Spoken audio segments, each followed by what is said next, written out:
in chapter 14, we see the 144,000 and Jesus and the Lamb. They stood on Mount Zion. And I believe that this is the end of the tribulation, a continuation of chapter 13. When at the second half of the tribulation, the Antichrist reveals his true intentions and goes after control and power of the earth. He breaks the covenant with Israel and stops the services at the temple and erects an idol to himself. And then you will have, in the second half of the tribulation, the mark of the beast, I believe. And here is Jesus standing on the Mount Zion with 144,000. With the 144,000, they are with him. A lot of, I've always heard from a lot of pastors that this means that the 144,000 went through the Great Tribulation. But I don't think that's correct. I think they came with Jesus from heaven to Mount Zion at the end of the tribulation. This is his second coming. Of course, he will stand on the Mount of Olives. There he will put his foot, and the Mount of Olives will split in two. But now he is in Mount Zion, where he will set up his kingdom. He will reign from Mount Zion. And he is with the 144,000, having those people, this group, they have his father's name written in their foreheads. And may I ask, where in this book, the book of Revelation, we see this? Of course, in the letter to Philadelphia. This is a reward for the overcoming church. The writing of the name of God, the Father, on them. And they have it on their foreheads. They were raptured out when Jesus came for his bride. They are the bride, or part of the bride. Certainly they are of the bride, or they are the bride. Because let's see where they are described. They are redeemed from the earth at the end of verse 3. They are redeemed from the earth. They are people. They are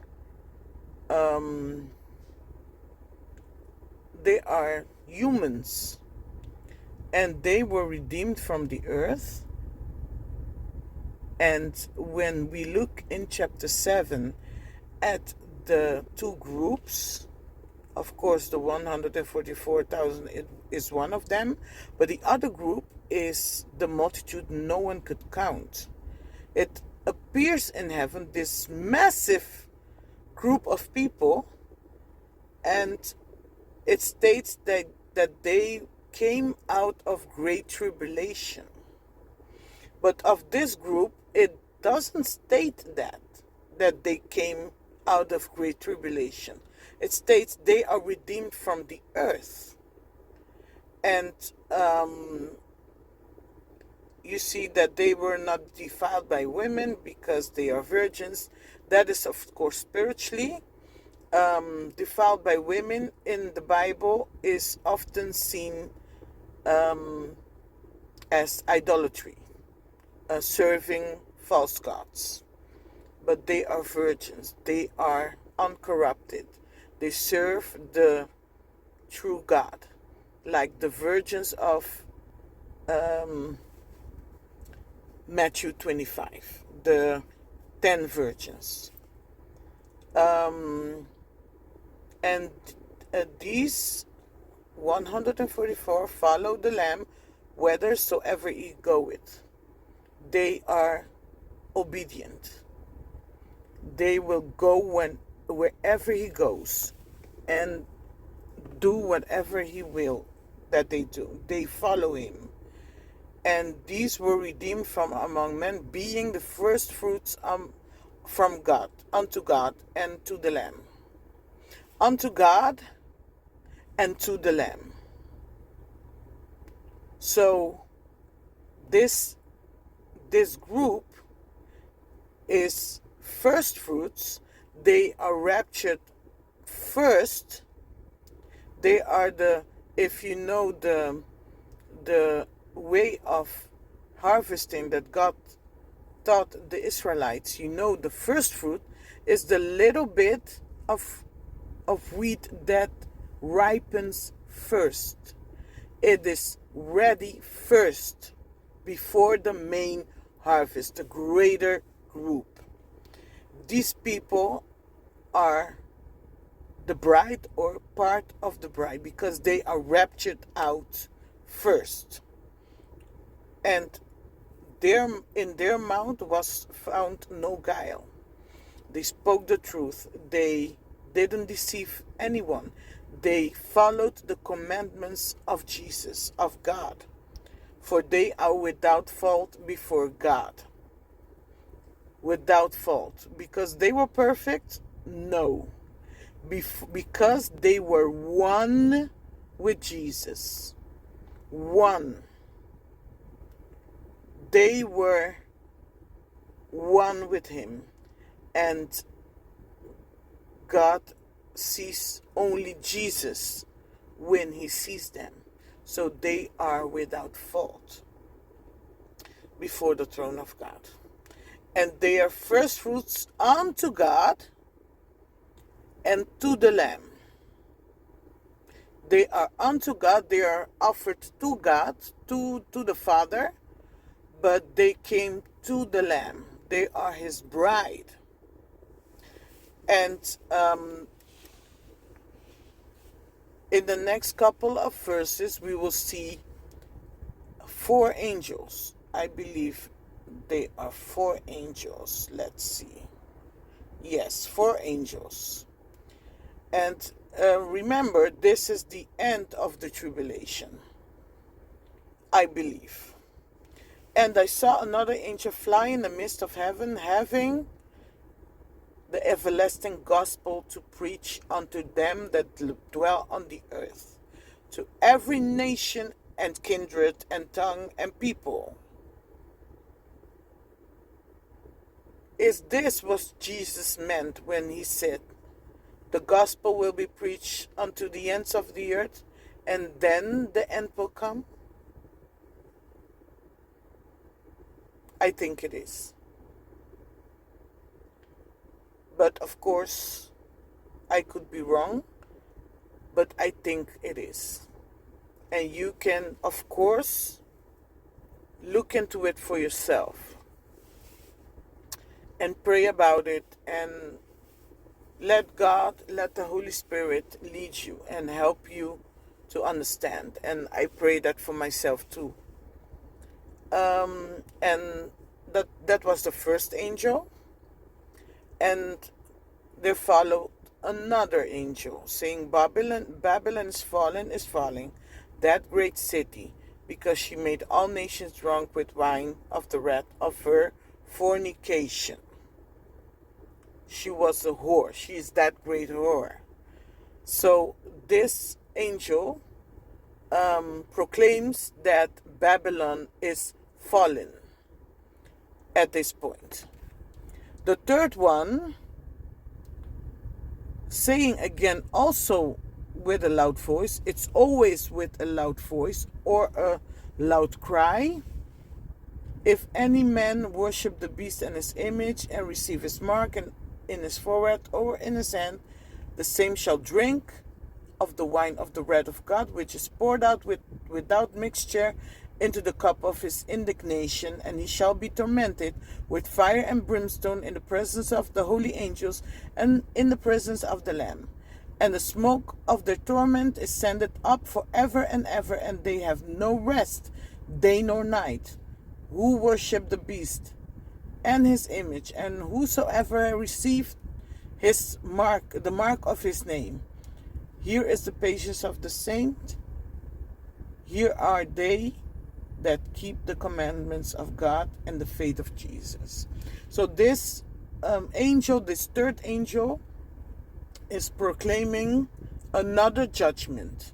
And now it's the judgment on the followers of the Antichrist and his kingdom. And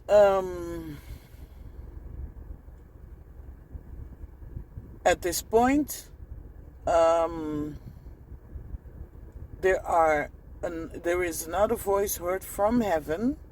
Right, blessed are the dead which die in the Lord from henceforth. Yea, saith the Spirit, that they may rest from their labors and their works to follow them. What is henceforth? What is after this?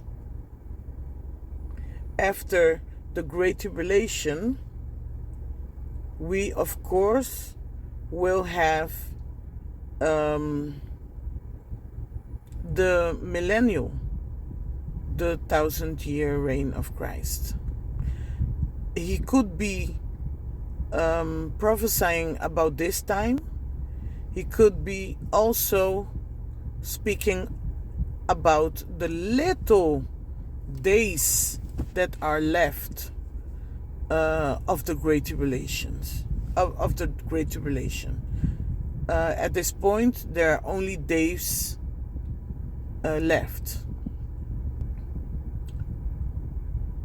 because I believe Jesus will return on the Feast of Trumpets, and he will bring judgment and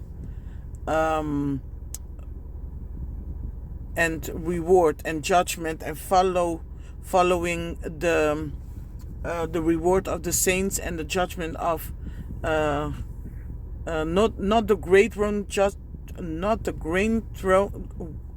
My goodness, I'm sorry, not the great white throne judgment. I don't mean that one. That one comes at the end of the millennium. I mean the judgment on the judgment of the tribulation. So it's the judgment of sin, iniquity, and transgression, and to make an end of that. That judgment comes a few days later, in the 7th year, on the Feast of Atonement. And by the time we enter Tabernacle, I believe we will be celebrating that, the first time entering the millennium. That is what I believe. And verse 14, and I looked, and behold, a white cloud, and upon the cloud one that sat like unto the Son of Man, having on his head and a golden crown, and in his hand a sharp sickle. And another angel came out of the temple, crying with a loud voice to him that sat on the cloud, Trust thy sickle and reap, for the time is come for thee to reap, for the harvest of the earth is ripe. And he that sat on the cloud thrust in his sickle on the earth, and the earth was reaped. And you have another angel here